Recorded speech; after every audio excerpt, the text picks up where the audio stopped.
Eddie, they call him the special one for a reason. Just talk us through that breathtaking performance from Sivenathi Nontshinga. Unbelievable. I mean, thought he might have had the wrong game plan. Colin Nathan and Civi rolled the dice really to sit on the ropes and just take punishment and trade with Curiel and fight his fight. And then once he started slowing down, they took over, started boxing on the outside, they hurt him. And then in the 10th round, closed the show. 2-time world champion, career on the line, the Demons of Monaco, the second round knockout, came back and ripped the title back off Curiel in front of 10,000 people in his backyard. Unbelievable night. We don't often see people come back from those sort of defeats in their very next fight and avenge it. To do it in that fashion, that just takes serious balls, doesn't it? Yeah, it just shows you the mental strength and the ability as well of Nontshinga. And, great trainer in Colin Nathan, great team, good guy, real character, deserves the big nights. And now he's going to get them again. Like I said, career was on the line tonight. And that was a stunning victory. He had to put a lot of faith in the team, didn't he, for that game plan? Because like you said, he was on the ropes a lot. The commentary team didn't really understand it, but it obviously worked in the end. Well, it's one of those things that when it works, you're a genius, and when it doesn't, you're an idiot. And, Colin knows his boxing inside out, and they believed they were too good for Curiel. They believed that before Monaco. But, of course, he came unstuck, got chinned in the second round. And like I said, to do that and fight that way and come on and stop him, come from behind on the scorecards, just an incredible performance. He also had to keep his cool, didn't he? Because he had a point taken away from him. His team were very unhappy with that. So to ride that bit of adversity and come through and pull off the stoppage again, just a special moment. I thought he was using his head a little bit. He was being smart on the inside, but it was funny. He was holding and tying him up and turning him. And then just when Curiel started getting tired, he started holding.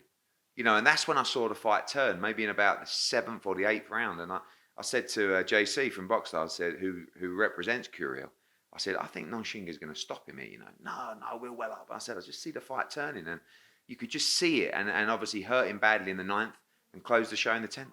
What would you like to see him do next? There's been a lot of talk about Sonny Edwards potentially coming down. I think he put out a video earlier today, sort of downplaying the ability of the two fighters tonight. What would you like to see next? Listen, if Sonny Edwards can make light flyweight, chance to become a 2-time world champion. Sonny against Nontshinga is a big fight, and it's a very good fight as well. Nontshinga's proved himself time and time again.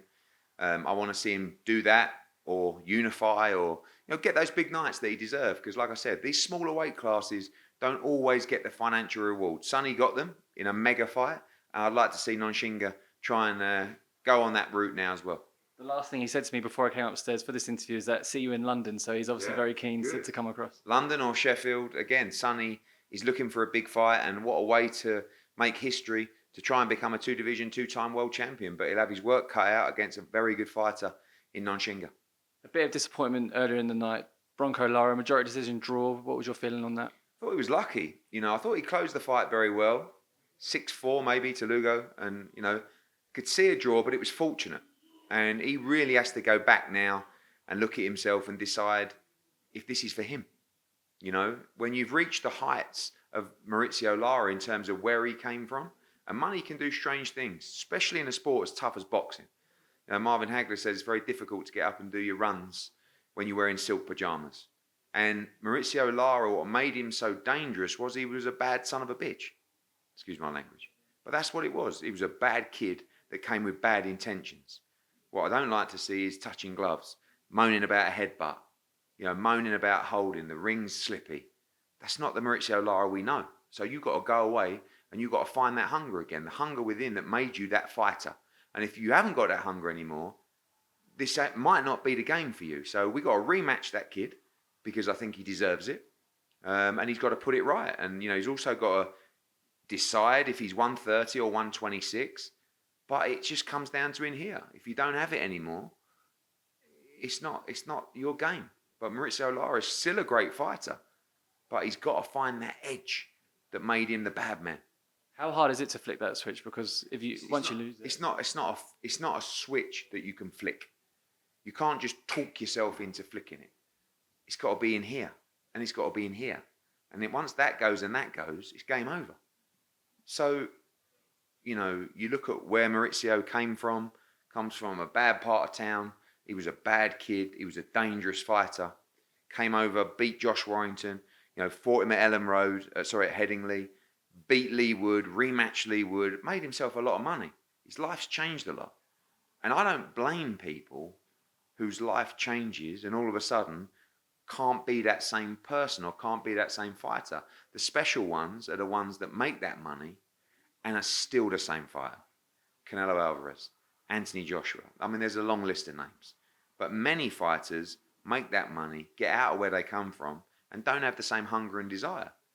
So he must have that hunger and desire. And it's not something, like I said, you can just talk yourself into. I want it again. It's got to come from deep within. So he's got to ask himself those questions over the next couple of months. A word on some of the earlier fights on the card as well. Shout out to Ernesto Garcia, 18 years old. Incredible. I didn't know he was 18 until about the 8th round. And Kevin Rooney told me. I want to see him again. I was looking at someone like Ernesto Garcia thinking, we should be like taking a kid like that who gets thrown in the deep end and actually giving him the facilities to train properly. And I bet you could build him into a world champion contender. Cartagenas is a very good fighter. He's going to go on. But I just look at, he was taking shots. He was coming back, the heart. So, I want to work with him again. Some great fights on the card as well. Bazaldua, Criztec, decent performance. Federico Pacheco. Okay, you got to get in shape. You can't play at this game. So I want to see Federico go back to the drawing board and get in shape. Build his strength. I don't want to see you blowing after 2 or 3 rounds. Because I've got kids that would die to fight on that undercard that are coming in the shape of their lives. So go back to the drawing board, get fit. Criztec, decent performance, not spectacular. We talked, got to perform. Every fight's a learning experience. But you've got to shine on that stage. And when you're a level above these people, you've got to take them out in impressive fashion.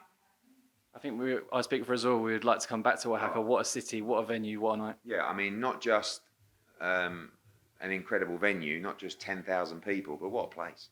Beautiful. Genuinely, we're here because of our, relationship and deal with the WBC and the government of Oaxaca. But if you're watching, you need to come to this place. Wherever you are in the world watching this, Oaxaca, Mexico, book your flights, book your hotels. What a place. Thank you to everyone. What a night. We'll see you soon.